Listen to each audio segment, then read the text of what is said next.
नमस्कार जी। राधे राधे। कैसे हैं आप सब लोग? स्वागत है आपका हमारे चैनल कृष्ण प्रिया रागिनी में। तो सबसे पहले तो आप सभी को गुरु पूर्णिमा की हार्दिक शुभकामनाएं। सब धरती कागज करूं लिखनी सब बन राय, सात समुद्र की मसी करूं गुरु गुण लिखा ना जाए। अर्थात अगर मैं सारी धरती का कागज कर दूं, सारे बनों को काट करके मैं कलम बना दूं और सात समुद्रों को सुखा के मैं स्याही बना दूं, तो भी मैं गुरु के गुण लिखने में समर्थवान नहीं हूँ, क्योंकि गुरु की महिमा इतनी होती है, उनकी महिमा अपरंपार होती है। तो आज हम आपके लिए लेकर आए हैं एक ऐसे विचित्र गुरु की कहानी जो स्वयं अपनी शिष्या को भगवान से मिला देते हैं। तो गुरु पूर्णिमा के अवसर पर मैं लेकर आई हूँ आपके लिए एक ऐसे ही विचित्र गुरु की कहानी। कहानी इस प्रकार है। एक राज्य में एक राजकुमारी थी जिसका नाम था वैराग्यवती।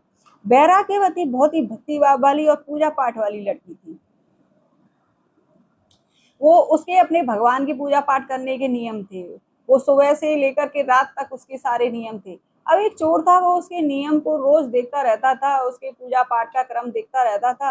अब उसने कहा ये बहुत ही भक्ति वाली और सीधी सादी लड़की है, क्यों ना मैं इसे ही ठग लूं, इसको इसके सारी जो है गहने वगैरह लूट लूं। तो वो एक दिन साधु के भेष में जाता और कहता है बेटी पानी पिलाओ। तो वो पानी लेकर आती है, कहता है कि मैं ऐसी लड़की के हाथ से पानी नहीं पीता जिसका कोई गुरु है, तुम्हारा गुरु है? तो वो कहती है कि नहीं, मेरे तो कोई गुरु नहीं है। तो फिर वो सोचती है और कहती है कि आप मेरे गुरु बनेंगे? तो वो कहता है कि बन तो जाऊंगा, लेकिन मेरी एक शर्त है। कि क्या? कि तुम सारे गहने पहन करके जंगल में आना और मैं रात को तुम्हें दीक्षा दूंगा। वो ऐसे ही करती है कि गुरुजी ने कहा है तो मुझे ऐसा ही करना चाहिए। तो वो सारे गहने पहन के और जंगल में रात को चल देती है। अब वो एक कपड़ा बिछा देता है, कहता है कि सारे गहने इसमें उतार के रख दो, क्योंकि ये मोह का और बंधन का प्रतीक है, इसमें रख दो। वो रख देती है। अब उसे एक पेड़ से बांध देता है और कहता है कि मैं तुम्हें एक गुरु मंत्र देता हूँ, इसका जाप करती रहना। तो वो कहता है कि तुम नारायण नारायण जपती रहना, मैं 7 दिन बाद आऊंगा, जब भी खोलूंगा, और कोई भी आ जाए तो मुझसे खुलना मत। तो वो कहती है ठीक है गुरुजी। अब वो चला जाता है। अब वो क्या लौट कर आए, वो तो चोर है। वो उसे बांध कर चला गया कि मरमरा जाएगी जंगल में। अब वो नारायण नारायण का जाप करती रहती है।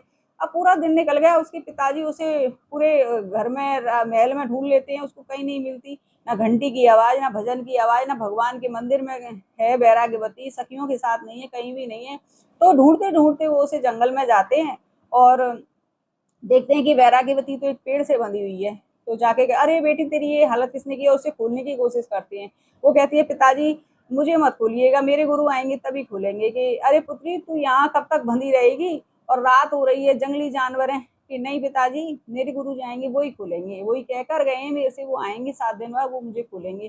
कि लेकिन बेटा तू 7 दिन तक, की नहीं आप जाइए। तो वो उन्हें जाने के लिए मजबूर कर देती है और वो चले जाते हैं। अब वो नारायण नारायण का जाप करती रहती है। 1 दिन निकलता है, 2 दिन निकलते हैं, तीसरे दिन विष्णु भगवान का सिंहासन डोलने लग जाता है।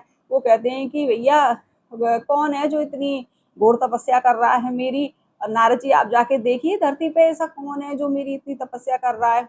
तो नारद जी आते हैं, देखते हैं कि एक बालिका और पेड़ से बंधी हुई है और नारायण नारायण का जाप करे। तो वो उसे खोलने की कोशिश करते हैं। वो कहती नहीं नारद जी आप मुझे मत खोलना, मेरे गुरु ही खोलेंगे आकर के। तो वो बेचारे मजबूर हो जाते हैं और बैकुंठ में जाकर के भगवान से कहते हैं कि भगवान मैं तो नहीं खोल सकता, आप ही जाइए, कि आप ही खोलिए उसे, आपके हाथों से खुलेगी वो तो वो आते हैं, भगवान उसे दर्शन देते हैं, वो उन्हें प्रणाम करती है।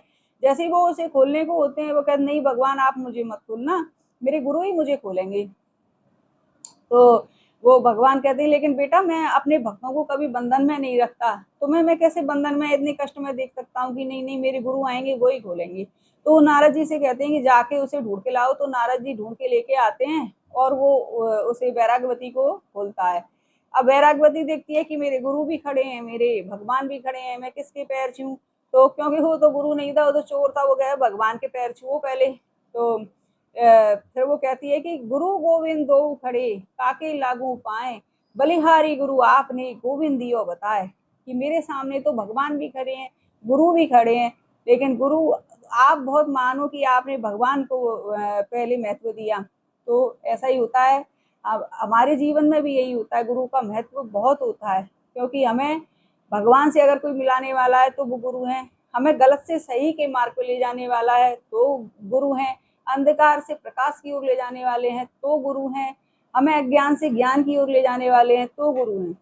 तो गुरु का साथ होना हमारे जीवन में हर परिस्थिति में बहुत जरूरी है। हमें अपने जीवन में एक गुरु जरूर बनाने चाहिए। हर किसी के गुरु हुए हैं इस जीवन में, भगवान तक के गुरु हैं। अगर आपको हमारी कहानी अच्छी लगी हो तो हमारी वीडियो को लाइक करें, शेयर करें और हमारे चैनल को सब्सक्राइब जरूर करें। राधे राधे।